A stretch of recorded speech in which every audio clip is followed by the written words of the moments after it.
The Dome is delivering the drama tonight. We saw in the second B main, Dean Carpenter and Dakota Smith fighting for that final transfer spot, and it did not end up well for Dakota Smith.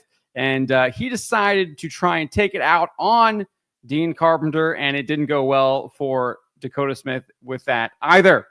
So you're probably wondering what I'm talking about. Let me just show it to you right here. This is over on X. Share this to my account here. Let's take a look here. This is what happened on the track. Come after Dakota Smith for that transfer. Dean first time to the Dome, the veteran. So just to be clear here, Dakota Smith is in the black and blue number 89 on the outside, and Smith is in, or excuse me, yeah, Dakota Smith is on the outside, and then Dean Carpenter is in the 51 on the inside.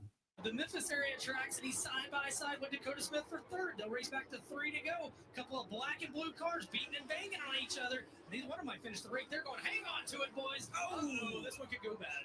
Down the front straightaway, we stack them up, and James crashed. And oh, man, Nash did not see that. And he gotta love Shelton's comment there. Oh, this could go bad. And it already went bad. But obviously a couple of hip checks there from Carpenter to Smith. And then eventually Smith didn't really have anywhere to go, ran into the back of Carpenter there. Looks like Carpenter maybe slowed up a little bit. Unclear if he brake checked him or what happened there. But obviously Dakota Smith got turned around, significant damage, and then got run into right there. But that would not be the end of the story. Let's take a look at what happens right after this. So Dakota Smith jumps out of his car and decides to sprint down the straightaway and climbs into Carpenter's car to try to remove his helmet. Let's take a look at this right here. And there's upset people involved. Carnage and mayhem reign supreme at the Dome at America Center. If you could grab Dakota Smith, Blake, if you could grab Dakota Smith, he's the fastest man alive. This is the fastest kid I've ever seen. He's asking the guy to grab him. The dude's sprinting down the stretch like a bull. No one's stopping this guy. I wouldn't want to get in his way. That is a big boy. This is, oh my.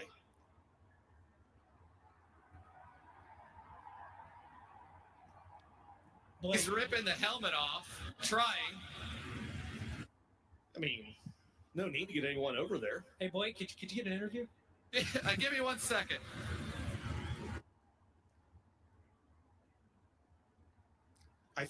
So I will give it to Dakota Smith. At least he wasn't just wailing on his helmet, right? Like, because that's not really going to do anything. We saw that at Martinsville a couple of years ago when Andrew Grady tried to just wail on Davey Callahan's helmet. It really doesn't do anything. He realized that was probably just going to hurt his hand more than anything. So he's at least trying to take the helmet off so then he could do some damage. But clearly the helmet was on pretty good, was unable to do that.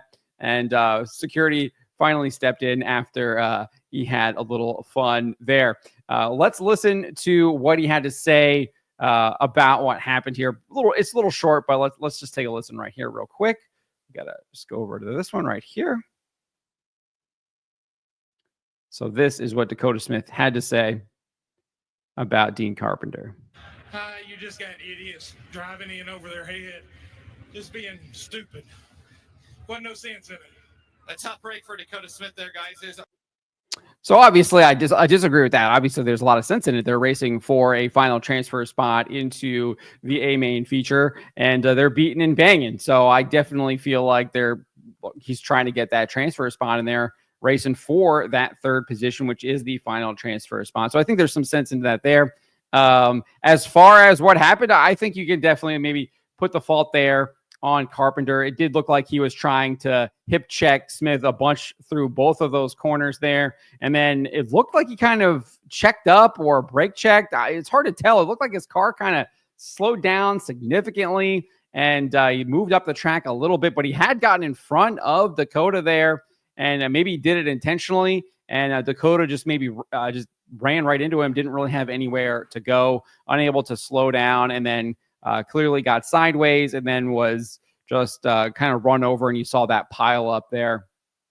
So I get the frustration from Dakota Smith there. Definitely not happy with what happened, and he was on the verge of potentially getting that transfer spot.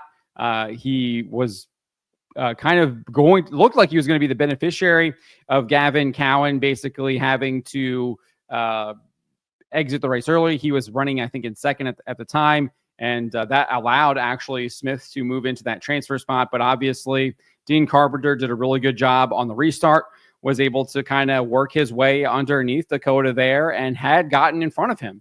So some really hard, tough racing there. And obviously, Dakota Smith was on the bad end of that deal, not only on the track, but obviously even I think there, chasing him down the straightaway, unable to get his helmet off. So he wasn't even able to kind of exact the revenge that he wanted to do. Had to be pulled away by security, and then has the long walk back to the garage there. But I sympathize. I definitely sympathize with him there, because it did look like he was primed to get that transfer spot, and it obviously did not happen. But let me know what you guys make of this.